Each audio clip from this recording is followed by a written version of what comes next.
Breaking news చూస్తున్నాం. టాలీవుడ్ ఇండస్ట్రీలో సంచలనం చోటు చేసుకుంది. తాజాగా సూపర్ స్టార్ మహేష్ బాబుకు ఈడీ అధికారులు నోటీసులు ఇచ్చారు. ఆ నోటీసుల్లో ఈ నెల 27న విచారణకు హాజరు కావాలని పేర్కొన్నారు. సురానా సాయి సూర్య డెవలప్స్ మనీ లాండరింగ్ కేసులో ఆయనకు నోటీసులు జారీ అయ్యాయి. అయితే మహేష్ బాబు ఆ రెండు కంపెనీలకు ప్రమోషన్స్ చేసేందుకు గాను 3.4 కోట్ల రూపాయల పారితోషికం తీసుకున్నట్లుగా ఈడీ అధికారులు గుర్తించారు.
టాలీవుడ్ ఇండస్ట్రీలో సంచలనం చోటు చేసుకుంది. తాజాగా సూపర్ స్టార్ మహేష్ బాబుకు ఈడీ అధికారులు నోటీసులు ఇచ్చారు. ఆ నోటీసుల్లో ఈ నెల 27న విచారణకు హాజరు కావాలని పేర్కొన్నారు. సురానా సాయి సూర్య డెవలపర్స్ మనీ లాండరింగ్ కేసులో ఆయనకు నోటీసులు జారీ అయ్యాయి. అయితే మహేష్ బాబు ఆ రెండు కంపెనీలకు ప్రమోట్ చేసేందుకు గాను 3.4 కోట్ల రూపాయల పారితోషికం తీసుకున్నట్లుగా ఈడీ అధికారులు గుర్తించారు. ఇక ఇదే విషయానికి సంబంధించి మరింత సమాచారాన్ని మా ప్రతినిధి హరీష్ అందిస్తారు. హరీష్, చెప్పండి, అసలు మహేష్ బాబు పారితోషికం తీసుకుంటే అసలు ఈడీ అధికారులు నోటీసులు ఎందుకు ఇచ్చినట్లు? అంటే పారితోషికం తీసుకోవడం నేరం కాదు కదా? రైట్, థ్యాంక్ యూ లక్ష్మీనా. టాలీవుడ్ సూపర్ స్టార్ మహేష్ బాబుకు ఈడీ నోటీసులు జారీ చేసింది. ఈ నెల 28 తేదీకి సంబంధించి కూడా ఉదయం 10:30 గంటలకు సంబంధించి విచారణకు రావాలని కూడా ఈడీ ఆదేశించింది. ఇక ప్రధానంగా ఈ కేసుకు సంబంధించి ఇక సురానా అలాగే సాయి సూర్య డెవలపర్ సంబంధించి కూడా ఈ రెండు సంస్థలకు సంబంధించిన మనీ లాండరింగ్ కేసులు ఇప్పటికీ ఈడీ విచారణ చేస్తున్న నేపథ్యం ఉన్నది. ఇక దీంట్లో భాగంగానే మహేష్ బాబుకు సంబంధించి అంటే ఈ రెండు సంస్థలకు సంబంధించి కూడా మహేష్ బాబు ప్రమోషన్ చేశాడు. ప్రచారానికి సంబంధించి కూడా ఆయన 5,90,00,000లకు సంబంధించి కూడా ఈ ఏదైతే ఈ రెండు సంస్థలకు సంబంధించి కూడా ప్రచారం చేశారు. దాంట్లో ఇక ఏదైతే ఈ కేసుకు సంబంధించి కూడా కొంత క్యాష్ కు సంబంధించి కావచ్చు, ఆన్లైన్ ట్రాన్సాక్షన్ సంబంధించి కూడా మహేష్ బాబుకు ఇక ఈ రెండు సంస్థలు అప్పజెప్పినట్టుగా కూడా మొన్న ఈడీ సంబంధించి కూడా ఆ రెండు సంస్థలకు సంబంధించిన సోదాలు నిర్వహించిన సోదాలలో సంబంధించి కూడా పలు కీలకమైన డాక్యుమెంట్లను స్వాధీనం చేసుకున్న డాక్యుమెంట్లకు సంబంధించి కూడా ఇప్పుడు మహేష్ బాబుకు అందజేసిన ఈ నగదుకు సంబంధించిన అంశాలపైన కూడా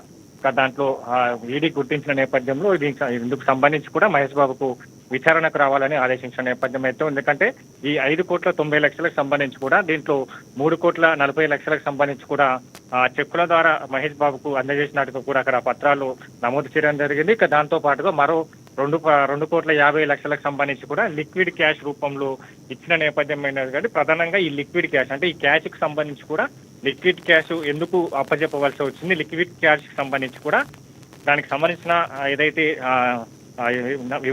దానికి సంబంధించి కూడా ఏమైనా పత్రాలు ఉన్నాయా, లేదంటే లిక్విడ్ క్యాష్ ఎవరిచ్చారు, ఎక్కడి నుంచి లిక్విడ్ క్యాష్ కి సంబంధించి కూడా వచ్చిందనే పైన కూడా పూర్తిగా ఈడీ విచారణ చేయనున్న నేపథ్యం అయితే కనిపిస్తా ఉన్నది.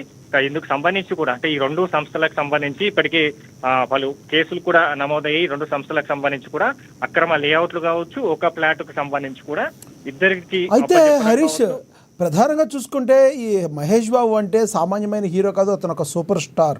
అలాంటి వ్యక్తి అకౌంట్స్ మెయింటైన్ చేసేటప్పుడు కానీ, లేదంటే ఐటీ పే చేసేటప్పుడు కానీ, ఇన్కమ్ ట్యాక్స్ పే చేయడానికి కానీ ఆయన సంసిద్ధంగా ఉండాల్సిన పరిస్థితి. అన్నీ సరిగ్గా ఉన్నంతే పారితోషికం తీసుకుంటే తప్పేం కాదు కదా, ఎందుకు నోటీసులు జారీ చేసింది? అంటే ఇన్కమ్ ట్యాక్స్ సరిగ్గా పే చేయలేదా ఏంటది? రైట్. అంటే ఇప్పుడు సంబంధించి కూడా ఈడీ పలు ఏదైతే మహేష్ బాబుకి సంబంధించి కూడా ట్రాన్సాక్షన్ సంబంధించిన కోలంలో ఈడీ విచారణకు ఆదేశించి, ఎందుకంటే ఇది ట్రాన్సాక్షన్ సంబంధించి కూడా ప్రచారానికి సంబంధించి కూడా ఈ సంస్థ సురానా సంస్థ కావచ్చు, సాయి సూర్య డెవలపర్స్ సంబంధించిన ఈ సంస్థలకు సంబంధించి మహేష్ బాబుకు ఏదైతే ఆన్లైన్ ద్వారా కొంత మొత్తం మీద ట్రాన్సాక్షన్ చేసిన తర్వాత లిక్విడ్ క్యాష్ రూపంలో నగదును అందజేసింది. కాబట్టి ప్రధానంగా ఈ నగదుకు సంబంధించిన అంశాలపైన, ఈ నగదుకు సంబంధించి ఎక్కడి నుంచి నగదు వచ్చింది, నగదుకు సంబంధించి కూడా ఎవరు సంబంధించిన సంస్థలకు నగదు అప్పజెప్పారు, ఇక ఈ నగదు ఎందుకు ఇవ్వాల్సి వచ్చింది, ఆన్లైన్ ట్రాన్సాక్షన్ లో కొంత మొత్తం, అలాగే నగదుకు సంబంధించిన కొంత మొత్తం ఎందుకు ఇవ్వాల్సి వచ్చింది, దీనికి నగదుకు సంబంధించి కూడా ఏమైనా ఇన్కమ్ ట్యాక్స్ సంబంధించిన అంశాలు ఏమైనా ఉన్నాయా, పూర్తిగా దీనిపైన కూడా ఆరా తీసే అవకాశం అయితే కనిపిస్తా ఉంది. కాబట్టి ఇక దీనికి సంబంధించి కూడా పూర్తిగా మహేష్ బాబుకు సంబంధించి కూడా వివరాలు తెలియజేస్తున్న నేపథ్యం అయితే కనిపిస్తా ఉంది. నగదు రూపంలో ఎందుకు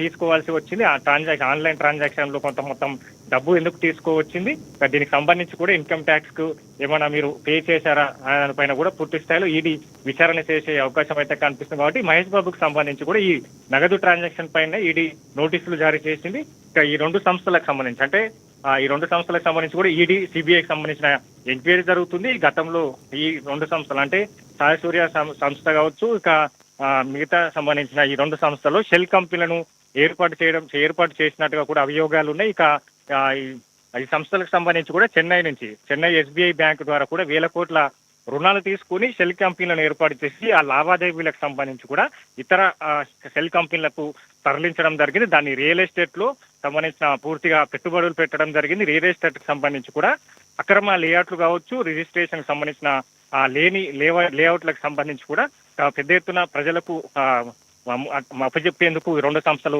ప్రయత్నించాయని కూడా అభియోగాలు ఉన్న నేపథ్యం అయితే కనిపిస్తాం. కాబట్టి అంశాలన్నిటిపైన మొన్న ఏదైతే బొల్లారంకి సంబంధించి కావచ్చు, హైదరాబాద్ లో ఉన్న ఈ రెండు సంస్థల పైన ఈడీ అధికారులు సోదాలు నిర్వహించారు. సోదాలలో కూడా వాళ్ళు కీలకమైన డాక్యుమెంట్లను స్వాధీనం చేసుకున్న నేపథ్యం ఉన్నది. కాబట్టి ఆ డాక్యుమెంట్లకు అనుగుణంగానే ఇప్పుడు ఈడీ సంబంధించి కూడా ఈ మహేష్ బాబుకు సంబంధించిన నోటీసులు ఇవ్వడం జరిగింది. ఇక పూర్తిగా ఈ రెండు సంస్థలకు సంబంధించి కూడా సైబరాబాద్ సంబంధించిన గతంలో సాయి సూర్య డెవలపర్స్ సంబంధించిన సతీష్ ను సైబరాబాద్ పోలీసులు అరెస్ట్ చేసిన నేపథ్యం అయితే ఉన్నది. కాబట్టి ఇక పూర్తిగా ఈ సంస్థలకు సంబంధించి ఎక్కడెక్కడ అక్రమ లావాదేవీలు జరిగింది, ఎక్కడెక్కడ వెంచర్లకు సంబంధించి కూడా ప్రజలను ఏదైతే ఇన్వెస్ట్మెంట్ పేరుతో కూడా మోసం చేశారు, వీటన్నిటిపైన కూడా ఆరా తీస్తున్న నేపథ్యం అయితే కనిపిస్తుంది. కాబట్టి ఇక ప్రధానంగా మహేష్ బాబుకు సంబంధించి కూడా ఈ నగదు అంశం పైన ఈడీ విచారణకు ఆదేశించింది. ఇక సోమవారం 20వ తేదీకి సంబంధించి కూడా మహేష్ బాబు ఈడీకి సంబంధించి కూడా విచారణలకు సంబంధించి. సో ఇప్పుడు మనకి అర్థమవుతుంది ఏంటంటే, దీన్ని బట్టి ఎంత పెద్ద స్టార్ అయినా దేనికైనా అడ్వర్టైజ్మెంట్ చేసేటప్పుడు దాని యొక్క పూర్వాపరాలను కంపల్సరీ తెలుసుకోవాలి, ఆ సంస్థ యొక్క పూర్వాపరాలు, లేదంటే చిక్కుల్లో పడే అవకాశం ఉందని మరోసారి స్పష్టమవుతుంది అనుకోవచ్చు. ఖచ్చితంగా, ఎందుకంటే ఈ రెండు సంస్థలకు సంబంధించి అంటే ప్రజలకు సంబంధించి కూడా, ఎందుకంటే Tollywood super star hero Mahesh బాబుకు సంబంధించి కావచ్చు ప్రమోషన్ చేసిన నేపథ్యంగా అయితే ప్రజలంతా కూడా అట్రాక్ట్ అవుతూ ఉంటారు, పెట్టుబడులకు సంబంధించి కూడా పెట్టేందుకు ముందుకు వస్తూ ఉంటారు. కాబట్టి దీంట్లో ఈడీకి సంబంధించి కూడా ఇదే అంశాన్ని పేర్కొనడం జరిగింది. టాప్ హీరో అయిన మహేష్ బాబుకు సంబంధించి ప్రమోషన్ చేసిన నేపథ్యంలో ఇక పెద్ద మొత్తంలో పెట్టుబడులు పెట్టారు, ప్రజలకు సంబంధించి కూడా దీంట్లో మోసపోయారని కూడా ప్రధానంగా ఈడీ సంబంధించిన నోటీసులో పేర్కొనడం జరిగింది. కాబట్టి ఇక భవిష్యత్తుకు సంబంధించి కూడా ఇట్లాంటి కంపెనీలకు సంబంధించి కూడా ప్రమోషన్ చేస్తున్న నేపథ్యం అయితే పూర్తిగా వివరాలకు సంబంధించి కూడా అన్ని ఆరా తీసిన తర్వాతనే ప్రమోషన్ చేసేందుకు ఇది ఒక సంబంధించి కూడా ఉదాహరణ కూడా చెప్పుకోవచ్చు. ఎందుకంటే ఈ రెండు సంస్థలకు సంబంధించి కూడా గతంలో సిబిఐ ఎంక్వైరీ జరిగింది. సిబిఐ ఎంక్వైరీకి సంబంధించి కూడా దాదాపుగా అంటే 4 సంవత్సరాల క్రితం సంబంధించి కూడా ఎంక్వైరీ జరుగుతున్న నేపథ్యం ఉన్నది. కాబట్టి మరోసారి ఈడీకి సంబంధించి కూడా ఎంక్వైరీ జరుగుతూ ఉన్నది. కాబట్టి ఈ పరిస్థితుల్లో మహేష్ బాబుకు సంబంధించి కూడా ఈ రెండు సంస్థలకు ప్రమోషన్ చేయడం పట్ల కూడా దీనికి సంబంధించి కూడా ఈ సంస్థలకు సంబంధించి కూడా పెట్టుబడులు పెరిగాయి, ఇన్వెస్టర్లు వచ్చారు, వాళ్ళంతా కూడా మోసపోయిన నేపథ్యంలో పలు పోలీస్ స్టేషన్ లో కూడా కేసులు నమోదైన సిచ్యువేషన్స్ ఉన్నాయి. కాబట్టి ఈ అంశాలన్నిటికి సంబంధించి కూడా భవిష్యత్తులో ఇట్లాంటి కంపెనీలకు స్టార్ హీరోలు ప్రమోషన్ చేయాలనుకున్నప్పుడు అన్ని సంబంధించిన అంశాలను పరిగణలోకి తీసుకోవాల్సిన అవకాశం అయితే కనిపిస్తుంది. ఒక ఉదాహరణ కూడా చెప్పవచ్చు లక్ష్మీనాథ్. Thank you Harish.